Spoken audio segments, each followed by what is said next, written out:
మన ప్రభు అయిన యేసుక్రీస్తు పరిశుద్ధ నామములో ఈ పాడ్కాస్ట్ ద్వారా వాక్యం వింటున్న ప్రతి వారికి నా హృదయపూర్వమైనటువంటి వందనాలు.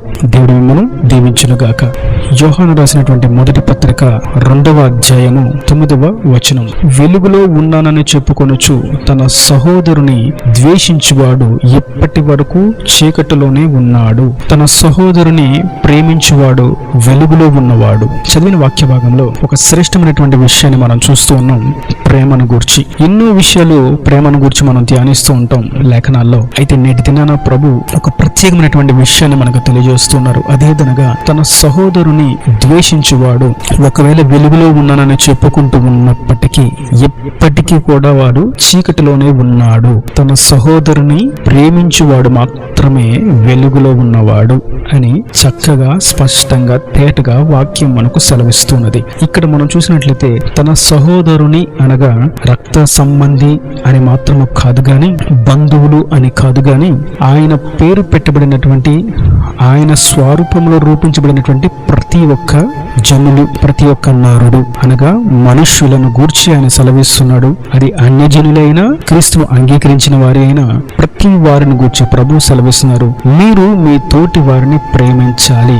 ఒకవేళ ప్రేమించక ద్వేషిస్తే మీరు చీకటిలోనే ఉన్నవారు. క్రీస్తును అంగీకరించే వారు నిజమైనటువంటి వెలుగును ఎరిగి వెలుగులో నడిపించబడుతున్న వారు అని వాక్యం సెలవిస్తూ ఉండగా, ఒకవేళ అట్టి ఆత్మీయ అనుభవంలో ఉన్నప్పటికీ, రక్షణ పొందుకున్నప్పటికీ, సాక్ష్యం చెప్పగలిగేటువంటి స్థాయిలో ఉన్నప్పటికీ, స్తుతిస్తూ ఉన్నప్పటికీ, ప్రార్థిస్తూ ఉన్నప్పటికీ, ఉపవాసం చేస్తూ ఉన్నప్పటికీ, వాక్యాన్ని ధ్యానిస్తూ ఉన్నప్పటికీ, మీ సహోదరులను మీరు ద్వేషించిన ఎడల ప్రేమించలేకపోవట చేత ఉండేటువంటి క్రియ చేత మీరు ఇంకనూ చీకటిలోనే ఉన్నవారు అని ఎంతో ఖచ్చితంగా వాక్యం మనకు సెలవిస్తుంది. కనుక మనం మన సహోదరులను ప్రేమించాలి. అది స్త్రీ అయినా పురుషుడైనా లింగ భేదము లేదు కానీ ప్రతి ఒక్క మనుష్యుని మనం ప్రేమించాలి. నేడు మనం చూస్తూ ఉంటే అనేకుల మధ్య అన్యజనుల గురించి మాట్లాడుకునే దానికంటే క్రైస్తవుల గురించి మాట్లాడుకోవడమే మేలు. అనేకులు క్రైస్తవుల మధ్య ప్రేమ లేకపోవడం. ఈ సంఘ పెద్ద అంటే ఆ సంఘ పెద్దకు పడదు, ఆ సంఘ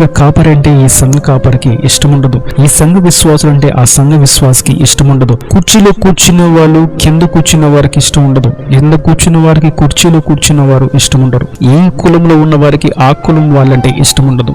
ఏదేమైనప్పటికీ ప్రేమ లేనటువంటి తనం ప్రతి చోట సాతాను చాప కింద నీటి వలె అందరికీ అంటున్నట్టుగా చేస్తూ ఉన్నాడు. ఈ చీకటి క్రియ అపవాది చేతనే చొరబడినది. ఇది సంఘములో దూరడం అనేది ఎంతో దుర్భరమైనటువంటి సంగతి, బాధాకరమైనటువంటి విషయం. అయితే మనం వాక్యంలో ఇంకొంచెం చూసినట్లయితే ప్రభు మత్తయి సువార్తలో ఒక శ్రేష్టమైనటువంటి మాటను మనకు తెలియజేశారు. మత్తయి సువార్త 5వ అధ్యాయము 43 నుంచి మనం చూసినట్లయితే, నీ పొరుగువాని ప్రేమించి నీ శత్రువును ద్వేషించుమని చెప్పబడిన మాట మీరు విన్నారు కదా. నేను మీతో చెప్పినదేమనగా, మీరు పరలోకమందున్న మీ తండ్రికి కుమారులై ఉండినట్లు మీ శత్రులను ప్రేమించుడి, మిమ్మల్ని హింసించు వారి కొరకు ప్రార్థన చేయుడి. ఇక్కడ చూస్తాం పాత నిబంధనను క్రొత్త నిబంధనను ఆయన పొంతన వేస్తూ ఒక శ్రేష్టమైనటువంటి విషయాన్ని తెలియజేస్తూ ఉన్నాడు. పాత నిబంధనలో మీ శత్రువులను ద్వేషించండి, యుద్ధాలు చేయండి, వారిని ఓడించండి అని చెప్పబడి ఉన్నది కదా. నేడైతే మీరు వారి కొరకు ప్రార్థన చేయండి. యుద్ధాలు కాదు మీరు చేయవలసింది, ప్రార్థన మీరు చేయవలసింది. శత్రుత్వం కాదు మీరు పెంచుకోవాల్సింది, ప్రేమను పెంచుకోవాలి. ప్రతి వారు మీ శత్రులను ప్రేమించండి, హింసించి వారి కొరకు ప్రార్థన చేయండి తప్ప వారితో యుద్ధాలకు రంగమును సిద్ధము చేయడం, కయ్యానికి కాలు దూవడం వంటి చీకటి క్రియలకు అవకాశం ఇయ్యకుడి. ఇది నేను మీకు ఇస్తున్నటువంటి ఒక క్రొత్త ఆజ్ఞ, నూతనమైనటువంటి రూపుదిద్దబడినటువంటి ఆజ్ఞ, అగ్నిలో నుండి వచ్చినటువంటి ఆజ్ఞ ఇది అని ప్రభు సెలవిస్తున్నారు. ఇంకా మార్కు సువార్తలో మనం చూస్తాం 11వ అధ్యాయము 25వ వచనం, మీకు ఒకని మీద విరోధం ఏమైనాను కలిగి ఉన్న ఎడల మీరు నిలవబడి ప్రార్థన చేయనప్పుడల్లను వాని క్షమించుడి, అప్పుడు పరలోకమందున్న మీ తండ్రియు మీ పాపములను క్షమించును. ఇక్కడ కొంచెం లోతుగా వాక్యాన్ని తీసుకెళ్లి ప్రభు సెలవిస్తున్నటువంటి మాట ఏదనగా, మీరు మీ సహోదరులను క్షమించకపోతే, ప్రేమించకపోతే మీ ప్రార్థన అంగీకరించబడదు మరియు మీ పాపాలు క్షమించబడవు. అందుకే మీరు ఎప్పుడు ప్రార్థన చేసినా మీకు బాధ కలిగించిన వారిని వారి పేరు చెప్పి నేను క్షమిస్తున్నాను ప్రభు అని ఒప్పుకొనుడి అని తేటగా మనకు తెలియజేస్తున్నాడు. నేడు అనేక చోట్ల మనం చూస్తూ ఉంటే కుటుంబాలలో వయసు మీద పడినటువంటి వృద్ధులు అంటే బిడ్డలకు ఇష్టం ఉండదు, వారిని ప్రేమించలేరు. పోనీ సరిగా ఉద్యోగం చేతగాక సరిగా చదువులేక ఉన్న బిడ్డలంటే తల్లిదండ్రులకు ఇష్టం ఉండదు, వారిని ప్రేమించలేరు. అత్తకి కోడలంటే ఇష్టం ఉండదు, కోడలకి అత్త అంటే ఇష్టం ఉండదు. ఆ కుటుంబీకులకు ఏ కుటుంబీకులంటే ఇష్టం ఉండదు, ప్రేమలేనితనం. కానీ వీరందరూ కలిసి దేవుని సన్నిధికి వెళ్తారు ఆదివారం. ఎంత దుష్టత్వములో అంధకారమైనటువంటి భక్తిని చేస్తున్నారు అనగా, వారి ప్రార్థన ఏ మాత్రం వారు ఉన్నటువంటి స్థితిలో నుండి కొంచెం కూడా పైకి ఎత్తబడదు అన్న సంగతి కూడా మర్చిపోతూ ఉన్నారు. వాక్యం సెలవిస్తుంది, మీరు ప్రార్థించినప్పుడల్లా మీకు బాధ కలిగించిన వారిని క్షమించండి. ఒకవేళ మీరు క్షమించకపోతే మీరు చీకటిలో ఉన్నవారు మొదటిగా, 2 మీ ప్రార్థన పరలోకానికి చేరదు, 3 మీ పాపాలు క్షమించబడవు. 3 విషయాలు. మనం మన సహోదరులను ప్రేమించకపోతే లేదా ద్వేషిస్తే జరిగేటువంటి 3 పర్యవసానాలు. 1 చీకటిలో నడుస్తున్నట్లు, 2 ప్రార్థన అంగీకరించబడదు అని, 3 పాపాలు క్షమించబడవు అని 3 విషయాలను ప్రభు తేటగా తెలియజేస్తున్నారు. కనుక చీకటిలో నడుస్తున్న వాడిని మనం చూసినట్లయితే, నీ ప్రయాణం ఎక్కడి వరకు, నీ గమ్యం ఎటువైపు అని అడిగితే అతడు చీకటిలో ఉన్నాడు గనక ఎటు వెళ్తాడో అతనికే తెలియదు. అందుకే చీకటిలో ఉన్న వారిని వెంబడించకూడదు, చీకటిలో ఉన్న వారికి వెలుగును చూపించాలి తప్ప చీకటిలో ఉన్న వారిని వెంబడించకూడదు. నేడు క్రైస్తవ్యంలో ఉన్నటువంటి బహు దుర్బలమైనటువంటి సన్నివేశం ఏదనగా, చీకటిలో వెళ్తున్నటువంటి చీకటి కాపరులను జనులు వెంబడించుట, వారు చేసినటువంటి దుర్మార్గపు క్రియలు, దుష్టత్వపు క్రియలు, సాతాను క్రియలు చూసినట్లయితే లోకంలో ఉన్న వారికి ఏమాత్రం వ్యత్యాసం ఉండనే ఉండదు. వారి వస్త్రధారణ, వారి క్రియలు,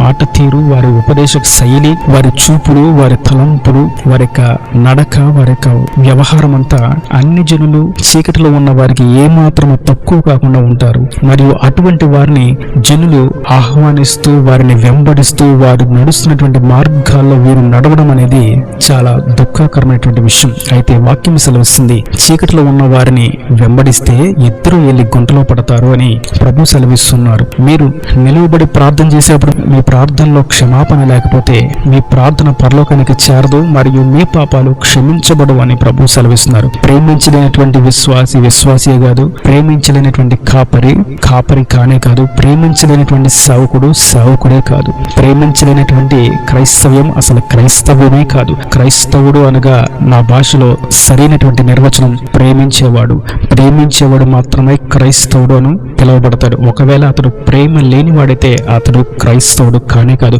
ఆమె క్రైస్తవురాలు కానే కాదు. ప్రేమ కలిగిన వారే క్రైస్తవులు. దాని అర్థం క్రీస్తును గూర్చి ఒక మంచి మాట నామకరణం మనం చూస్తాం, ఆయన ప్రేమ స్వరూపి అని. ప్రేమ కలిగిన వాడే ఆయన స్వరూపులకు మార్చబడతాడు. ఆయన స్వరూప్యంలోకి మార్చబడేవాడు ఖచ్చితంగా ప్రేమను కలిగి ఉంటారు. ప్రేమను కలిగిన వారే క్రైస్తవులుగా పిలువబడతారు, క్రీస్తును అనుసరించే వారుగా నిలిచి ఉంటారు. నిజమైనటువంటి వెలుగులో వారి జీవితం కొనసాగుతూ ఉంటుంది. వారు ప్రార్థన చేయనప్పుడల్లా దేవుడు వారి ప్రార్థనకు సమాధానం ఇస్తాడు. వారు తెలియక ఏదైనా పొరపాటున తప్పిదము చేసిన వారు తోటి వారిని క్షమిస్తూ ముందుకు సాగుతున్నారు కనుక ఆయన కూడా వారి యొక్క అవిధేయతను, వారి పాపములను నిశ్చయంగా క్షమిస్తాడు. ఒకవేళ క్షమించలేని వాడు, మారు మనసు లేనివాడు, పరిశుద్ధాత్మ లేనివాడు, చీకటిలోనే ఉన్నవాడు, అతడి ప్రార్థన ఏమాత్రం ప్రభావవంతము కానిది, శక్తి లేనిదిగా మిగలబడి పాపములను తాను మోసుకుని వెళుతున్నవాడు పరలోక రాజ్యానికి కాక నిత్య నరకానికి తన మార్గము సిద్ధపరచబడి ఉన్నది. ప్రేమ లేకుండా ప్రార్థన చేస్తున్నాము, ఉపవాసం చేస్తున్నాము, మేము అనేక దాన ధర్మాలు చేస్తున్నాము అని చెప్పుకుంటూ ఉన్నప్పటికీ ఇంకా చీకటిలోనే ఉన్నవారు. కొందరు క్రైస్తవేతరులను ప్రేమించలేరు, ఆ మతస్థులను ఈ మతస్థులను ప్రేమించలేరు. వారిని వీరిని గూర్చి